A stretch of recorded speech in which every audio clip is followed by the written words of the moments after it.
Assalamualaikum warahmatullahi wabarakatuh. Perkenalkan, nama saya Desi Mahara dari kelas Direk 2018 Pendidikan Antropologi Fakultas Ilmu Sosial Universitas Negeri Medan. Baik, di sini saya akan mempresentasikan hasil dari critical book review saya yang dengan judul buku Evaluasi Pembelajaran dan penulis Dr. Handes Zainal Arifin MPD dan penerbit PT Remaja Rosda Karya. Baik, di sini saya akan memulai penjelasan dari isi buku. Di sini terbagi dari 5 bab. Yang pertama, bab 1 yaitu konsep dasar evaluasi. Yang isinya evaluasi ini lebih luas lingkupnya daripada penilaian. Sedangkan penilaian lebih fokus pada aspek tertentu. Istilah yang tepat dalam menilai sistem pembelajaran adalah evaluasi, bukan bernilai. Jika hal yang ingin dinilai satu atau lebih bagian atau komponen pembelajaran, misalnya hasil belajar, maka istilah yang tepat digunakan adalah penilaian, bukan evaluasi. Dan selain itu juga pengukuran. Evaluasi dan penilaian ini lebih bersifat komprehensif yang meliputi pengukuran, sedangkan tes merupakan salah satu alat instrumen pengukuran. Pengukuran ini lebih dibatasi pada gambar-gambar yang bersifat kuantitatif atau angka-angka tentang kemajuan belajar peserta didik. Sedangkan evaluasi atau penilaian lebih bersifat kualitatif. Di simpang itu, evaluasi dan penilaian pada hakikatnya merupakan suatu penilaian tidak hanya berdasarkan pada hasil pengukuran, tetapi dapat pula didasarkan pada jenisnya. Next, kemudian ada bab 2 yaitu standar penilaian dalam perspektif standar nasional pendidikan. Nah, standar penilaian pendidikan ini adalah standar nasional pendidikan yang berkaitan dengan mekanisme, prosedur, dan instrumen penilaian hasil belajar peserta didik. Artinya, pemerintah sudah mengatur bagaimana tahapan-tahapan melakukan penilaian, langkah-langkah operasional yang harus ditempuh oleh pendidikan, dan alat yang digunakan untuk mengumpulkan informasi tentang proses dan hasil belajar peserta didik. Untuk jenjang pendidikan dasar dan menengah, pelaksanaan penilaian pendidikan dapat dilakukan oleh pendidik, satuan pendidikan, pemerintah, dan standar nasional pendidikan sebagai kriteria minimal dalam sistem pendidikan di seluruh wilayah negara kesatuan Republik Indonesia harus berfungsi sebagai dasar perencanaan, pelaksanaan, dan pengawasan. Next, kemudian ada bab 3 yaitu karakteristik model dan pendekatan evaluasi pembelajaran. Valid. Suatu instrumen dapat dikatakan valid jika betul-betul mengukur apa yang hendak diukur secara tepat atau reliable. Suatu instrumen dapat dikatakan reliable atau handal jika ia mempunyai hasil yang taat atas konsisten relevan. Instrumen yang digunakan harus sesuai dengan standar kompetensi dasar, dan indikator yang telah ditetapkan representatif.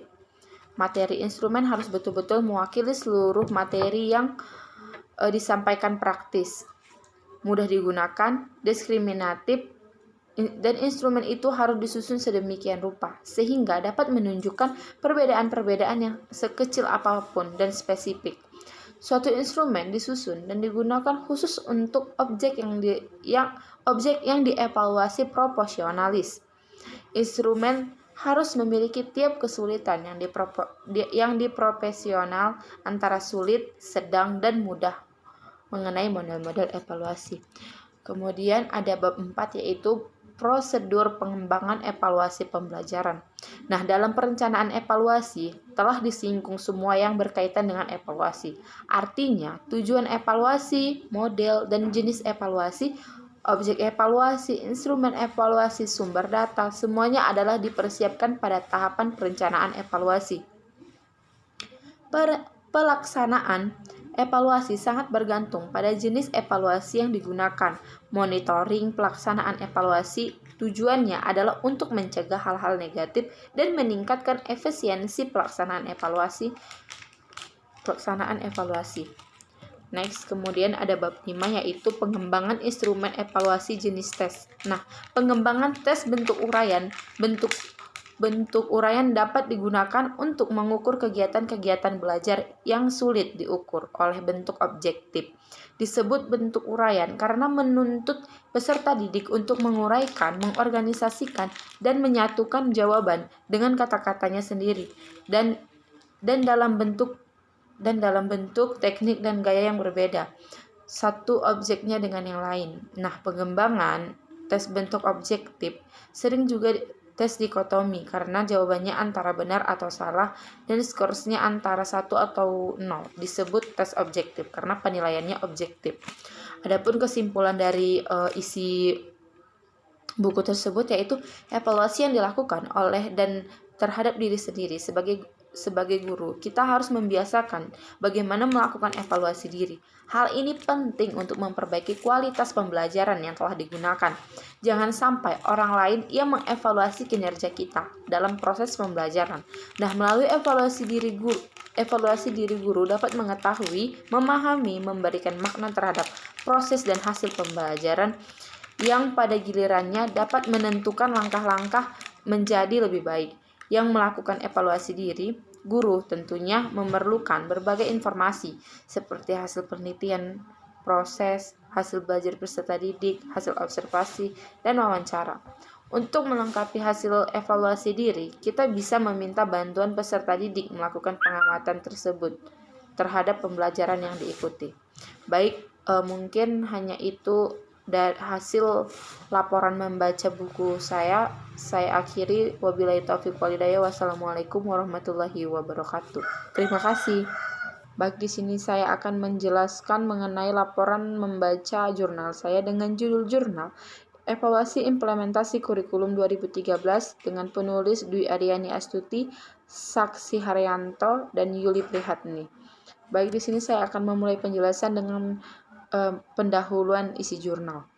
Nah, implementasi kurikulum 2013 mengalami banyak kendala sehingga pemerintah melakukan monitoring dan evaluasi.